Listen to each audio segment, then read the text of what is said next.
And welcome to this edition of Bringing Home the Gold as we talk with the state champion Minster Wildcat football team. I'm Mark Kuntz, joined by head coach Garen Stokes, Sam Dews, and Eli Wolf. And Coach, we'll start with you. Has it sunk in yet? 2014 Division VI state champions, the Minster Wildcats. Yeah, pretty cool getting these guys up here and just being around them. We had equipment turn in yesterday. You have a special group like that, and you get to spend a ton of time with them. Then you got to break up at the end of the year. No better way to break up being maximize your season as a state champs and getting all your practices in. It's been pretty cool. Just sad to see it all end. Sam, Friday afternoon, you guys win the state title. What was the weekend like for the Minster Wildcats? It was really exciting. Didn't really set in until about Sunday night after it was all over, and I think the best part was probably the fire truck ride that really helped set it in. And of course, Eli, first of 3 state titles for the MAC. I'm going to throw in LaSalle in the MAC since Nate Moore's the head coach down at LaSalle. So 4 state titles for the MAC. What was your weekend like coming home as you had the game-winning touchdown in that dramatic victory over Kirtland? Like Sam said, it was really exciting, just being with family and having everybody just, praising and stuff like that. But even more, just being with the team and all the time you spent together, just to have it pay off like that was just unbelievable. Coach, after the game, one of the things you said was, we weren't supposed to be here. You guys lost 3 games this year. You lost to St. Henry mid-season, put you at 5-3.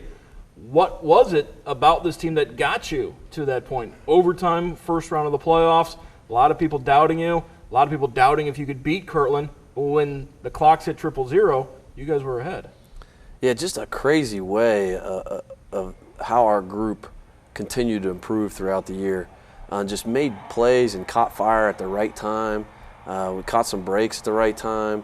But we had some big-time holes early on in the year where kids just forced themselves to get better, and our seniors did a great job leading to hold people accountable.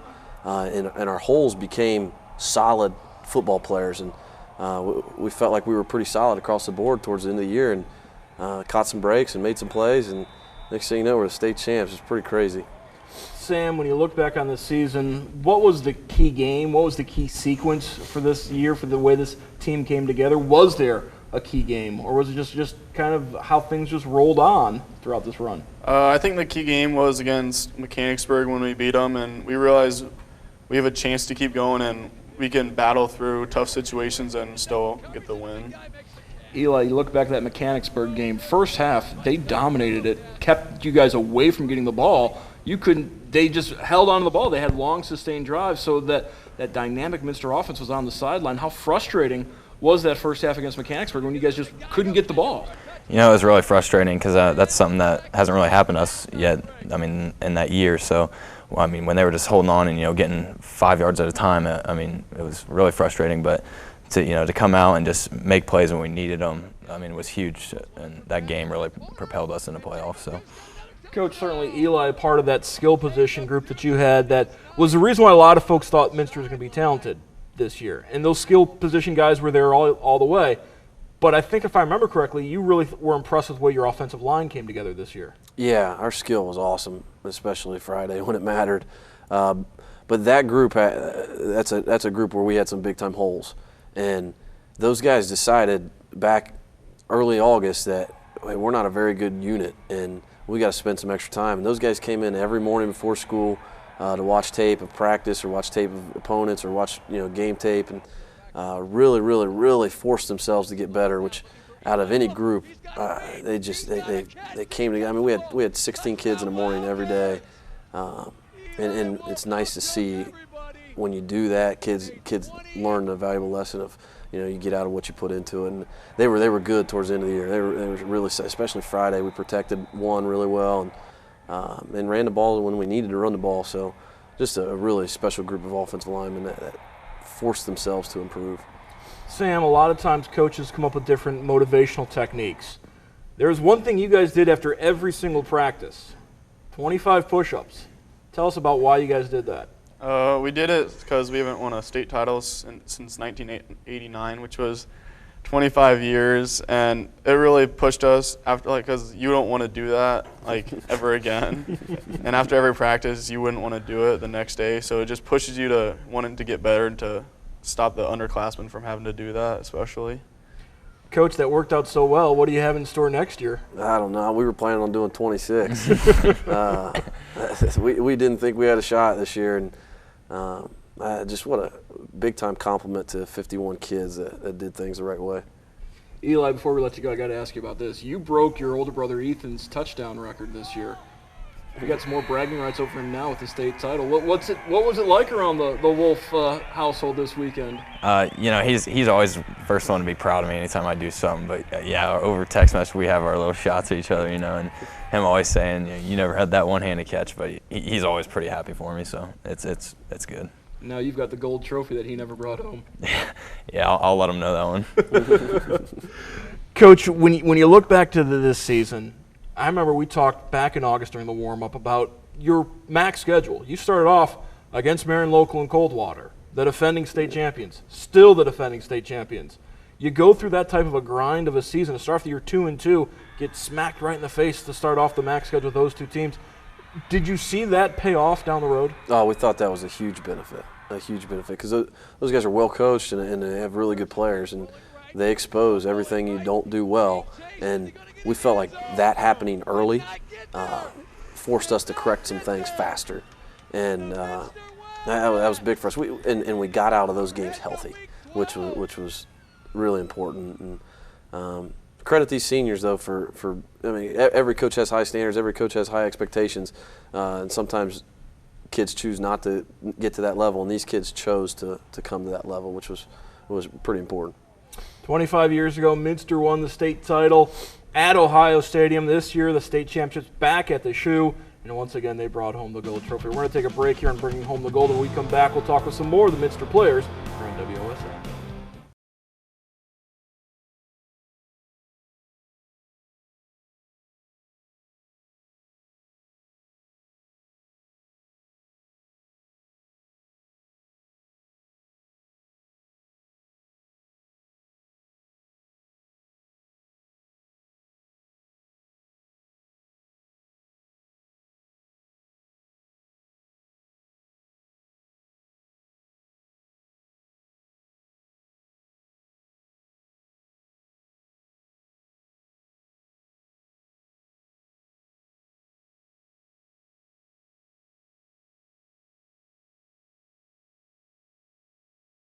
Welcome back to Bringing Home the Gold, joined now by Hayden Schindler, Caleb Broering, and Joe Traska. I like to call him Jack because I just made up that nickname for him.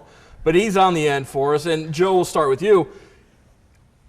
Tenora, the state semifinal game. Special teams came up so big for you guys in that win over Tenora. Was that one of those games where you point at and saying, this is a game where once we won this game, we knew this was going to be a special year? Well, I think at that point, I mean, we were getting to the state semis. You already know it's a special year. But we'd stressed special teams the whole season. We knew we were going to get beat on the offensive side of the ball sometimes, on the defensive side of the ball sometimes, but we could win special teams. So we put a lot of effort into that. Caleb, what's it been like around Minster the last couple of weeks? The tragedy with Austin Brackman passing away right after that state semifinal victory, the emotions all over the place, and now a state championship. I know I talked with Coach Lee before the game, and he said to me, we hope we can start getting back to normal pretty soon. Has things gotten back to normal around Minster? No, I still don't think it's been back to normal. I mean, we're still on a hype from winning state championship, but it's been a roller coaster with Austin and everything. And then right after we won state, I think everybody, they didn't forget about it, but it kind of lightened the mood a little bit, and everybody's happier now. Hayden, in that state championship game, you came up with a big play defensively. Second quarter, I want to say, fumble deep in the Kirtland territory. You recovered that fumble, led to the Minster lead, and all of a sudden, after trailing for most of that first quarter, you guys kind of took control there. Yeah, I'm actually a little disappointed about that fumble recovery, to be honest. Could have been my first touchdown. You were trying to scoop and score. I was trying to scoop and score. It was pretty wet out, though, but I'm just glad I got the ball in and it was a good step during that game. Speaking of the rain, how difficult was it to play in those conditions? Actually, I didn't really even notice it, to be honest. I mean, I thought it was going to be a lot worse coming into the game than what it really was. So, Caleb, what was it like for you to play at Ohio Stadium? Oh, it was awesome. Just walking out there the first time, it was awesome. Walking out into the middle of the O, and it's awesome. Joe, when you look back at this year, what sticks out to you? All the work we put in and the relationships I've formed with my teammates. And the trophy's sweet, but in the years later in my life, that'll end up mattering more than a state title. Now, are you guys going to be able to take the trophy home for a day or two and be able to spend special time with it? I wish. Yeah. Trophy case isn't locked at school. Not that we have any leads on any type of trophy disappearances. We're going to take a break here and bring home the gold, and we come back more from Minster Wildcats here on WOSN.